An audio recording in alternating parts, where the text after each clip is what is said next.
Hey guys, welcome to So This Happened, where we get to highlight and review stories that made a buzz recently. My name is Adebimpe Omo Olajiga. Let's get into this. Finally, the bird has been released from the cage. The bird can now speak without any form of hindrance.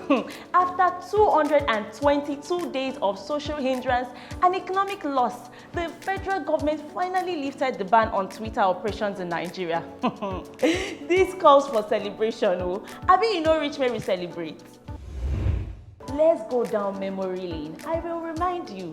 Remember the microblogging site was banned on June 4th, 2021 after Twitter deleted a tweet by the president, Major General Muhammadu Buhari retired, for violation of the company's abusive behavior policy.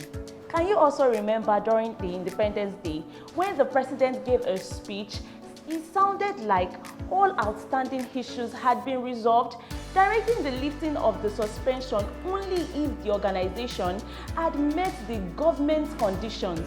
It was until then I knew that they gave Twitter a list of expectations to enable the usage in Nigeria.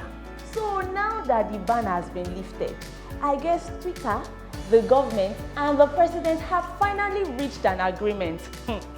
Dear Minister of Information and Culture, our Honorable President, please, isn't it right for you to release the agreement recently signed with Twitter?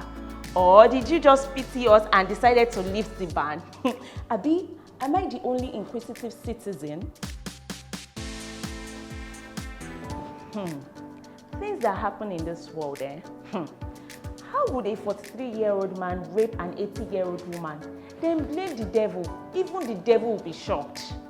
Let me quickly ask, would they come out to say the woman wore a skimpy dress? Or are we going to have people say the woman seduced him? Because I don't understand. Even the thought alone is irritating. Somebody's grandmother. Well, the police have arrested one Dan'asabe Eddo for raping an 80-year-old woman in Kundami Village, Garaku area of Nasarawa State. It was gathered that he broke into the victim's home, who lives alone in the same village, and forcefully had carnal knowledge of her. And upon interrogation, he admitted he carried out the offense and blamed it on the devil.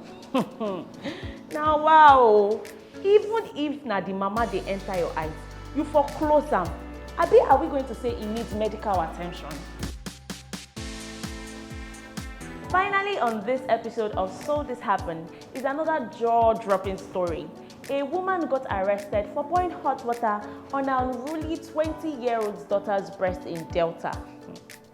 The woman has been identified as Mrs Nwankwo, while her daughter has been identified as Nwankwo Merit. The woman said her child is unruly and very stubborn. She said she leaves home in the morning and returns at night. The girl, however, debunked her mom's claim, stating that her mom hated her since her father got bedridden over 2 years ago. The girl, however, suffered severe burns from the incident. Like, wow, I am still in shock. Such an extreme act just to punish her daughter. But wait though, if she could do that to her daughter, how about somebody else's child? African parents, you need to be calming down, be cool. But at the same time, we know kids can sometimes be stubborn and unruly, but be careful so you won't be tagged as a monster. The public will eventually blame you before reasoning that you were only trying to train the child. Thank you so much for your time. We have finally come to the end of this episode. Be free to share your comments on any of the stories. Don't forget to subscribe and follow us on all our social media handles for the second news updates. Until next time, my name is Adebimpe Olajiga. Thank you for watching.